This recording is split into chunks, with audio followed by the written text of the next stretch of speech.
Assalamualaikum warahmatullahi wabarakatuh.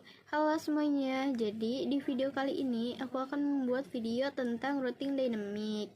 Jadi apa itu routing dinamis? Routing dinamis adalah routing yang dilakukan oleh router dengan cara membuat jalur komunikasi data secara otomatis sesuai dengan pengaturan yang dibuat. Jika ada perubahan topologi di dalam jaringan, maka router akan otomatis membuat jalur router yang baru. Routing dinamis ini lebih mudah dilakukan daripada menggunakan routing statis. Kelebihan atau keunggulan routing dinamis: 1. Hanya mengenalkan alamat yang terhubung langsung dengan routernya, seperti jaringan yang berada di bawah kendali router tersebut. 2. Tidak perlu mengetahui semua alamat jaringan yang ada. 3. Jika terdapat penambahan suatu jaringan baru, maka semua router tidak memerlukan konfigurasi, hanya router-router yang terkait dengan pengaturan ulang. Nah, selain kelebihan, routing dinamis juga ada kekurangannya nih. Misalnya kecepatan pengenalan dan kelengkapan tabel IP memakan waktu lama karena router akan melakukan siaran ke semua router sampai ada tabel IP yang cocok. Setelah konfigurasi selesai, router harus menunggu beberapa saat agar setiap router mendapatkan semua alamat IP yang tersedia. Beban kerja router menjadi lebih berat karena selalu memperbarui tabel IP pada setiap waktu tertentu. Routing dinamis juga memiliki beberapa macam protokol. Seiring perkembangan sejarah jaringan komputer, sudah banyak macam protokol yang ada pada routing dinamis. Yang diterapkan saat ini diantaranya adalah sebagai berikut. 1. RIP atau Routing Information Protocol. RIP merupakan protokol yang memberikan tabel routing berdasarkan router yang terhubung langsung. Lalu, router selanjutnya akan memberikan informasi ke router berikutnya yang terhubung langsung dengan router tersebut. RIP dibagi menjadi dua bagian, yaitu RIP v1 atau RIP versi 1 dan RIP v2 atau versi 2. Sebenarnya, secara umum, RIP versi 2 tidak jauh berbeda dengan RIP versi 1. Perbedaan yang ada terlihat pada informasi yang diberikan antar router. Pada RIP versi 2, informasi yang dipertukarkan terdapat autentifikasi. Kelebihan RIP: menggunakan metode pembaruan yang dipicu, memiliki timer untuk mengetahui kapan router harus kembali memberikan informasi, dan pengaturan routing menggunakan RIP tidak rumit dan memberikan hasil yang cukup dapat diterima, terutama jika jarang terjadi kegagalan link pada jaringan. 2. IGRP atau Interior Gateway Routing Protocol. IGRP adalah sebuah protokol routing yang dikembangkan pada pertengahan tahun 1980-an oleh Cisco System. Tujuan utama penciptaan IGRP adalah untuk menyediakan protokol yang kuat untuk routing dalam sistem otonomi. IGRP menggunakan bandwidth dan garis penghentian secara default untuk menentukan rute terbaik dalam sebuah internet network. Protokol routing ini menggunakan algoritma distance vector. IGRP menggunakan metrik komposit yang terdiri atas bandwidth, beban penundaan, dan keandalan. Update routing dilakukan secara siaran setiap 90 detik. Pada IGRP, routing dilakukan secara matematik berdasarkan jarak. Untuk itu, sistem IGRP sudah mempertimbangkan beberapa hal sebelum mengambil keputusan jalur mana yang akan ditempuh. Karena protokol ini diciptakan oleh Cisco, maka di dalam kumpulan perintah dasar Cisco terdapat perintah untuk mengatur protokol ini. Kelebihan IGRP mendukung sampai 255 jumlah hop. 3. OSPF atau Open Short Path First. OSPF adalah sebuah protokol routing standar terbuka yang telah diterapkan oleh sejumlah vendor jaringan. Jika jaringan yang dikelola adalah jaringan besar, maka OSPF adalah pilihan satu-satunya. OSPF ini adalah sesuatu yang disebut redistribusi rute, yaitu sebuah layanan penerjemah antar protokol routing. OSPF hanya mendukung routing IP saja. Update routing akan dilakukan secara flooded ketika terjadi perubahan topologi jaringan.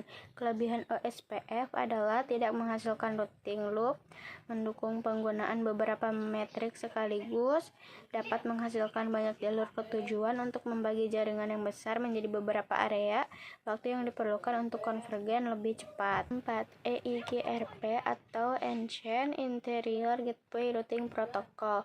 Protokol routing ini menggunakan algoritma Advanced Distance Vector dan menggunakan cost load balancing yang tidak sama. Algoritma yang dipakai adalah kombinasi antara distance vector dan link state serta menggunakan diffusing. EIGRP sangat cocok untuk diterapkan pada jaringan komputer yang besar. IGRP dan EIGRP sama-sama sudah mempertimbangkan masalah bandwidth yang ada dan delay yang terjadi. Kelebihan EIGRP adalah melakukan konvergensi secara tepat ketika menghindari loop, membutuhkan lebih sedikit memori dan proses, adanya fitur penghindaran loop. 5. BGP atau Border Gateway Protocol.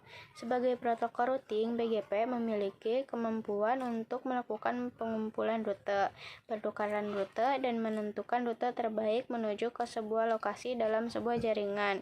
Yang membedakan BGP dengan routing protokol lainnya adalah BGP termasuk ke dalam kategori routing protokol jenis Exterior Gateway Protocol (EGP). BGP merupakan protokol gateway eksterior vektor jarak yang bekerja secara cerdas untuk merawat jalur-jalur ke jaringan lainnya. Update akan dikirim melalui koneksi TCP. Protokol ini biasa digunakan antara ISP dengan ISP dan atau antara klien dengan klien lainnya. Dalam implementasinya, protokol ini digunakan untuk membuat rute dan trafik internet antar sistem otonom. Kelebihan BGP adalah sangat sederhana dalam proses instalasi. Sebelum aku jelasin gimana cara kerjanya routing dinamis, aku bakal jelasin dulu topologi ini. Topologinya di sini tuh ada kayak semacam awan, itu untuk internet. Terus di sini juga ada ini kabel yang nyambung ke router 1. Sini masukin IP ether 1 atau WAN. Di sini IP-nya IP dari si internetnya, misalnya berapa, terus tinggal diganti IP belakangnya. Terus ether 2 nya itu uplink. Uplink itu di router 1 sama router 2 samain, cuma beda di IP belakangnya nih. Kalau misalnya yang ini 1, di sini berarti 2, slashnya slash 30. Kalau ini internet udah jelas IP-nya slash 24. Di sini ether 3 LAN di router 1, IP-nya bebas, slashnya juga bebas. Terus di sini ada LAN di router 2 ether 2. Di sini IP-nya juga bebas. Nah, di sini langsung aja masuk ke tabel routingnya. Di sini ada router A. Di sini keterangannya itu internet, addressnya 000/0, gateway-nya masukin ini gateway internet. Terus di sini ada router B, keterangannya ada internet, addressnya juga sama 000/0, gateway-nya masukin si ini. Apa tuh namanya tuh? Uplink uplink router 1 atau router A. Nah, di sini masuk ke tabel RIP-nya. Nah, jadi di sini tabel RIP-nya itu di sini ether 2 masukin uplink. Terus abis itu di sini masukin IP uplink.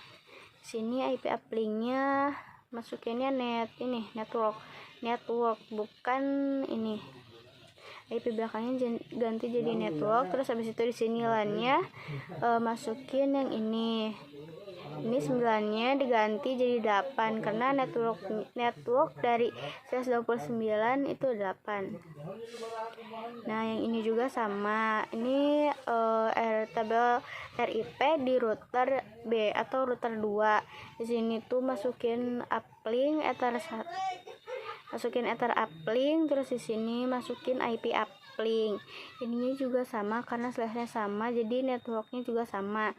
Nah, di sini LAN-nya juga ini LAN-nya di sini 129, networknya network/26 itu 128. Nah, oke, langsung aja kita masuk ke cara kerjanya. Cara kerja routing dinamis yaitu protokol routing mengatur tiap router sehingga dapat berkomunikasi antara router satu dengan router lainnya dan saling memberikan informasi dan juga tentunya informasi routing yang dapat mengubah isi dari tabel routing. Dengan kata lain, dynamic routing adalah proses pengisian data pada tabel routing secara otomatis. Secara khusus, routing dinamis merupakan jenis routing yang paling mudah dikonfigurasikan dan lebih efektif dalam memiliki rute terbaik untuk suatu tujuan jaringan serta dapat menemukan jaringan terluar.